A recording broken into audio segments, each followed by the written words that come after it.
Sepelvaltimotauti yllättää. Oma sydän sovellus tukenasi. Sepelvaltimotauti voi yllättää kenet tahansa. Sairaus ei aina anna varoitusmerkkejä ja sen oireet saattavat tulla esiin äkillisesti, joskus odottamatta arjen keskellä. Suuren muutoksen edessä et ole kuitenkaan yksin. Me Sydänsairaalassa tiedämme, että diagnoosi voi huolestuttaa ja herättää kysymyksiä. Oma sydän-sovelluksemme on maksuton etähoitopalvelu, joka on tehty sinua varten. Se on helppokäyttöinen, turvallinen ja tutkitusti tehokas tapa saada tukea elämäntapamuutoksiin sairastumisen jälkeen. Oma sydän-sovellus huolehtii hoitosi etenemisestä vuoden ajan.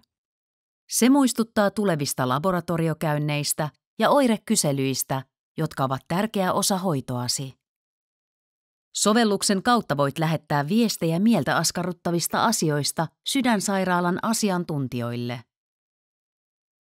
Sydänterveyden parantaminen ja riskitekijöiden vähentäminen vaativat uuden opettelua. Sovelluksessa luotettava tutkimustieto lääkityksestä ja terveellisistä elämäntavoista on helposti saatavilla ja tukee hyvää arkea. Oma sydän-sovelluksen avulla voit keskittyä tärkeimpään: elämään täysillä.